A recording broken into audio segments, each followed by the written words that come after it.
दोस्तों 3 साल की मेहनत गांव के चप्पे चप्पे पे बारिश में धूप में आंधी हर मौसम में जो बंदा चला, जो घर घर गया, लोगों की समस्याएं सुनी, लोगों का दुख तकलीफ समझा, वो थे प्रशांत किशोर।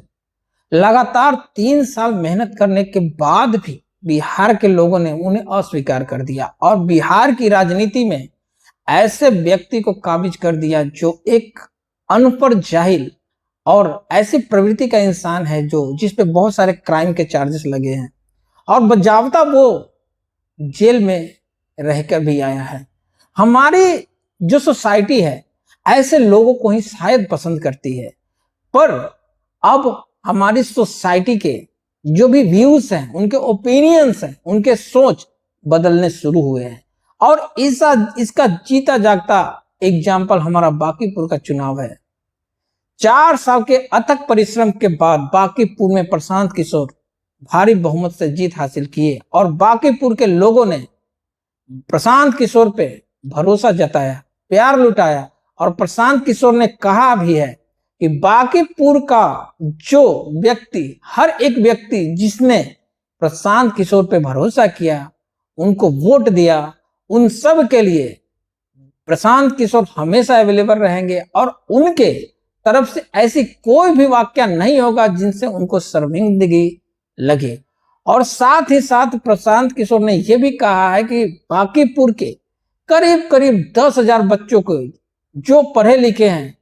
जो अभी बेरोजगार बैठे, उनकी जॉब की गारंटी लिए हैं और भारत के अन्य अन्य क्षेत्रों में उनको जॉब असेसमेंट करवाने में मदद करेंगे। और ये ऐसा पहली बार हुआ है और ये भारत में या यूं कहे कि बिहार में पहली बार एक ऐसी राजनीति का उदय हुआ है जो जाति, धर्म, नस्ल, भेदभाव से ऊपर है। क्योंकि बांकीपुर की जनता सबने प्रशांत किशोर को वोट दिया, जाति से ऊपर उठकर ऊंच नीच नस्ल भेदभाव को छोड़कर प्रशांत किशोर को वोट दिया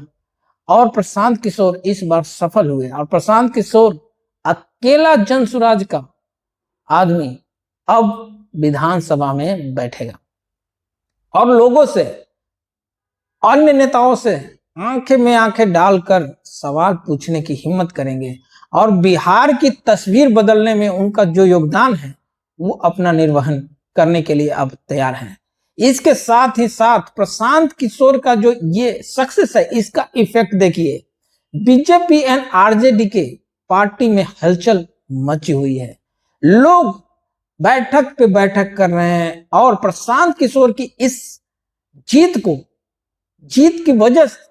को समझने के लिए बैठकों का दौर शुरू है और बिहार में एक नई राजनीति का भी उद्गम हुआ है। क्योंकि प्रशांत किशोर के इस ऐलान के बाद कि लोगों को रोजगार दिया जाएगा, उसके बाद काफी सारे नेता जैसे पप्पू यादव ने भी अपने स्तर पे कहा है कि मैं भी अपने लिंक्स, अपने कुछ अनुबंध लगाकर लोगों के रोजगार में, उनके असेसमेंट में उनको रोजगार लेने में सहायता करूंगा। और एक अच्छा संदेश और एक अच्छा संकेत है बिहार की राजनीति के लिए, क्योंकि बिहार की राजनीति कल तक जाति धर्म पे ही सिमट के रह गई थी। आज लोगों का विचार, व्यवहार और उनके ओपिनियन बदल रहे हैं। लोगों को समझ में आ रहा है जाति धर्म के आधार पर लड़ाने वाली पार्टियां सिर्फ हमें लड़ाती हैं और अपने कुर्सी बचाती है और भ्रष्टाचार पिछले दरवाजे से करते आ रही है। तो इस बार जो 2029 का चुनाव होगा आसान नहीं होगा, ना ही बीजेपी के लिए और ना ही आरजेडी के लिए। इस पे आप क्या कहना चाहते हैं कमेंट सेक्शन में जरूर